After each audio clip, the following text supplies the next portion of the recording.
Surprise.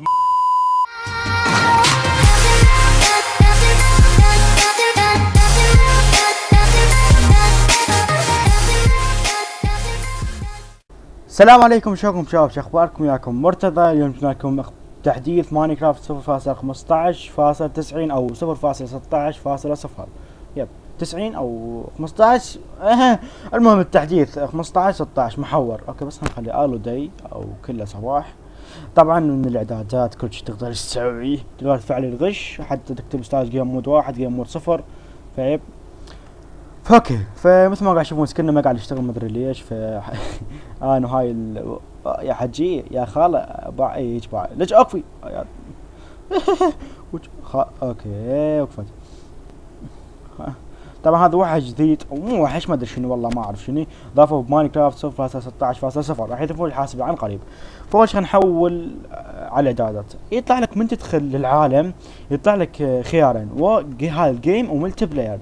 هذين خيارين اثنيناتهم يطلع لك الجيم او الجيم اعدادات الجيم تقدر تحول سرفايفل من هنا وترجع كريتيف بدون ما تدخل من العالم، وهنا الديفيكولتي وهنا الغش. هسه اقول لكم شنو فائدتها.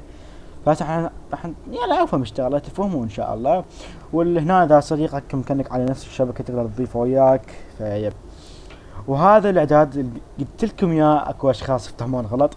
كيبورد اند ماوس يا حبه يا قلبي، تقدر تضيف على التابلت كيبورد وماوس وتقدر تلعب، وتقدر تضيف كنترول او جوستيك واعدادات اللمس. هذني انا ما دام موبايلي لمس العب هذني اعدادات، شو علي الاعدادات الباقيه؟ فاوكي هسه خلاص هذني نتبعوش بيهم. البروفايل ما ادري شنو.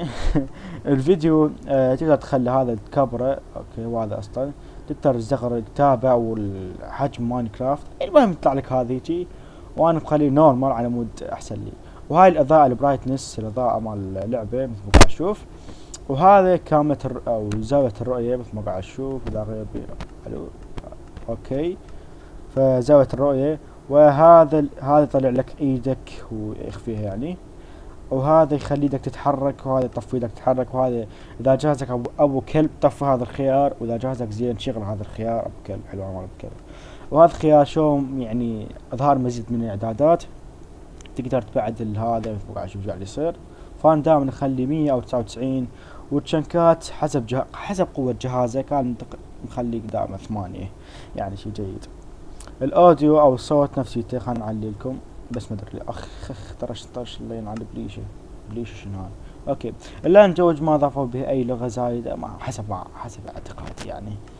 اوكي البلوكات الاضافية جدت اللي هي بريزمالين و بريزمالين بريك ودارك بريزمالين وبريزمالين. اوكي اوف يتحرك هذا، وهذا يتغير لونه هذا بالشباب يعني مو يتغير لونه حسب والله يتغير لونه.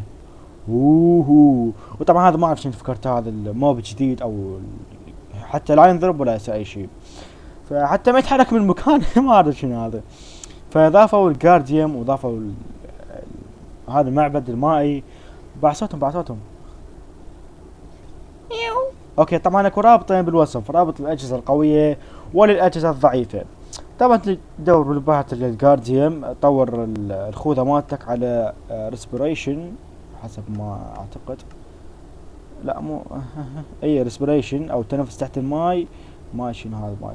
وطورها بعد فذر فورمينج. بعد شو تطورها على مود تشوف تحت الماي. هو ريسبيريشن هذا التنفس تحت الماي، واعتقد هو نفسيته نفس الشغل يودي. يا اخي بيكم عادين عبالك سلايم لما يقمزون.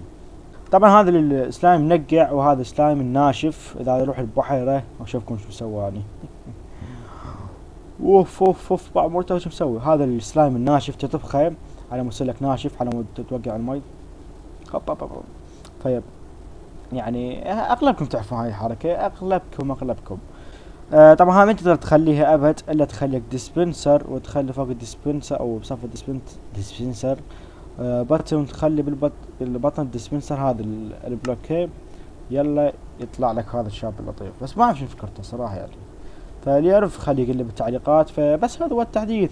تحديث خرافي، وضافوا بالمعبد الكامل من مال جارديوم، وتلقى البوست مال جارديوم اذا عجبكم هذا الفيديو وضغطوا على زر اللايك خلينا نوصل عدد لايكات هواي يعني. you can do this 1000 لايك بس بعد بكيفهم. فبس مع السلامة.